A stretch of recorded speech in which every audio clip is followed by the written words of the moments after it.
Karen accused neighbor's pet of trespassing, but she lured it herself. The air was thick with the scent of jasmine and betrayal that humid summer evening. Karen stood on her pristine lawn, arms crossed, her lips curled into a smirk that could curdle milk. She'd been waiting for this moment, her eyes glinting with the kind of glee only a self-appointed neighborhood watchdog could muster. Sarah, her neighbor, was oblivious, watering her roses across the low wooden fence that separated their yards. Her golden retriever, Max, lay sprawled in the grass, tongue lolling, his tail thumping lazily. Karen had always despised Max, not because he was a bad dog, but because he was Sarah's, and Sarah's very existence seemed to offend Karen's sense of order. The young single mom with her messy bun and paint-splattered jeans was too free, too unbothered by Karen's endless rules about proper neighborhood conduct. It started small, as these things often do. Karen had been leaving passive-aggressive notes on Sarah's doorstep for weeks. "Please mow your lawn, it's an eyesore," or "Your dog's barking is disturbing the peace." Sarah, patient but fraying, ignored them, assuming Karen would eventually tire herself out. But Karen was a woman fueled by indignation, and she was just getting started. That evening, Karen's voice sliced through the quiet. "Sarah, your mutt's been in my yard again? Tearing up my prize roses." She gestured wildly at her flower bed, where delicate pink petals lay scattered like casualties of war. Sarah froze, the hose dribbling water onto her sneakers. Max, her gentle, lazy Max. She turned to look at him, still sprawled contentedly, not a speck of dirt on his golden fur. "Karen, that's impossible," Sarah said, her voice calm but edged with disbelief. "Max has been with me all day. He hasn't left the yard." "Oh, don't play innocent," Karen snapped, her face flushing red. "I saw him trampling my flowers, leaving paw prints everywhere. You can't control that beast, and now my garden's ruined." She pointed to the flower bed, where, sure enough, muddy prints marred the soil. Neighbors began to gather, drawn by the commotion, their whispers forming a low hum. Sarah's heart sank as she looked at the damage. The roses were crushed, stems snapped, dirt churned up like a battlefield. But something felt off. Max wasn't a digger, and the fence was too high for him to jump. "Karen, I'm telling you, Max didn't do this," she insisted, her voice rising. "Maybe it was a raccoon or a raccoon." Karen laughed, sharp and mocking. "You're delusional. I'm calling animal control. That dog's a menace, and I'm done tolerating it." She pulled out her phone, her fingers jabbing at the screen with righteous fury. Sarah's stomach twisted. Animal control for Max. Who wouldn't hurt a fly? She glanced at the growing crowd. Mrs. Jenkins from 2 houses down, the teenage twins from across the street, even old Mr. Patel, who rarely left his porch. Their eyes were on her, some sympathetic, others skeptical. She felt the weight of their judgment pressing down. But then, a new figure emerged from the crowd.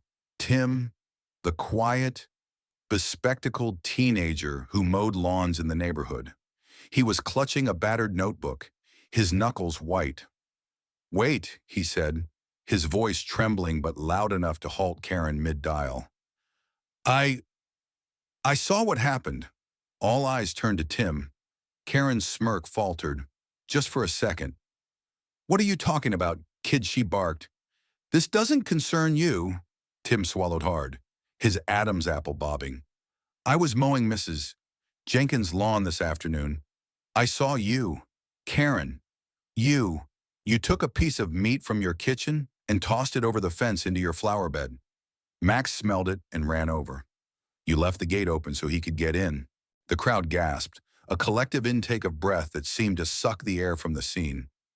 Sarah's jaw dropped. "You lured my dog," she said, her voice shaking with a mix of shock and rage. "You set him up." Karen's face went pale, then red, then pale again. "That's ridiculous," she sputtered. "Why would I do something so absurd? This kid's lying." But Tim wasn't done. He flipped open his notebook, revealing a page of scribbled timestamps and observations, a habit he'd picked up from his true crime podcasts. I wrote it down, he said, holding the notebook up for all to see. 3:15 p.m. Karen throws raw chicken over the fence. 3:17 p.m. Max runs into her yard. 3:20 p.m. Karen starts yelling about her flowers. The crowd's whispers turned into murmurs of outrage. Mrs. Jenkins stepped forward, her frail frame trembling with indignation. I saw it too, she said, her voice surprisingly firm. I didn't want to believe it, but Karen was out there, stomping her own flowers after Max ran in. I thought my eyes were playing tricks, but now it makes sense. Karen's composure cracked like a cheap vase. This is outrageous, she shrieked. You're all conspiring against me. My roses are ruined, and you're defending that animal. But her words fell flat, drowned out by the crowd's growing anger.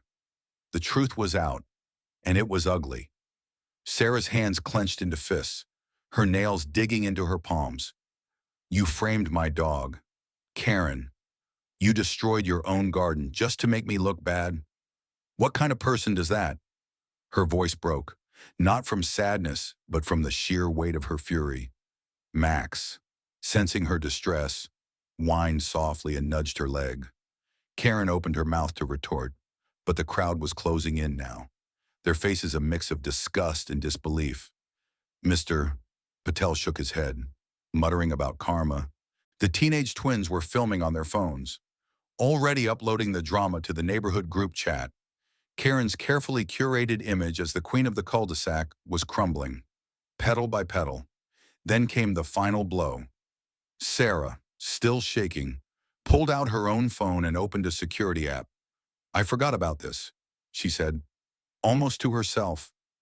My backyard camera. It's been recording all day. She tapped the screen, and there it was, grainy but unmistakable footage of Karen tossing a piece of chicken over the fence, then stomping through her own flower bed, crushing roses with gleeful precision. The timestamp matched Tim's notes perfectly. The crowd erupted. You're sick, someone shouted. What's wrong with you? Another voice called. Karen's eyes darted around, searching for an escape, but there was none. The neighbors she'd spent years bullying with her petty complaints and HOA threats were done with her. She'd gone too far this time. Sarah stepped closer, her voice low but searing. You tried to take my dog away from me. Karen, Max's family. You knew that, and you still did this. For what? To feel superior, to win some stupid neighborhood power game? She paused, letting the words sink in. You're pathetic. Karen flinched as if slapped. For the first time, she had no comeback, no snide remark. She stood there, alone in her ruined garden, surrounded by the wreckage of her own making. The crowd began to disperse, some shaking their heads, others whispering about reporting her to the HOA for falsifying complaints. Tim slipped away quietly, his notebook tucked under his arm, a shy smile on his face. Sarah knelt beside Max, scratching his ears as he licked her hand. You're okay, buddy, she whispered, her voice thick with relief. But the victory felt hollow. Karen's cruelty had shaken her, made her question the community she'd called home. She looked at the trampled flowers, the broken fence, the muddy paw prints that weren't even Max's. It wasn't just about a garden, it was about trust, about the kind of person who'd destroy something beautiful just to feel powerful. As the last of the neighbors drifted away, Sarah noticed a wooden garden sign leaning against a shattered pot. Someone, maybe Tim, maybe Mrs. Jenkins, had scrawled a message in messy, bold letters, Karen's lies exposed. It was a small act of defiance, but it felt like justice. Karen disappeared into her house, the slam of her door echoing down the street. The next day, a for sale sign appeared in her yard. Rumors swirled. Some said she was moving to avoid the shame, others that the HOA was forcing her out. Either way, she was gone within a month. Her house sold to a young couple who planted wildflowers and let their kids play with Max. Sarah never spoke of the incident again, but she kept the security footage, just in case. Max continued to sprawl in the grass, blissfully unaware of the storm he'd weathered. The neighborhood felt lighter without Karen's shadow, but the scars of her actions lingered, a reminder of how quickly trust could be broken. What do you think? Was Sarah right to confront Karen so publicly? Or should she have handled it differently? Should Karen's neighbors have been so quick to judge? Or was her downfall deserved? Share your thoughts. Where do you draw the line between justice and revenge?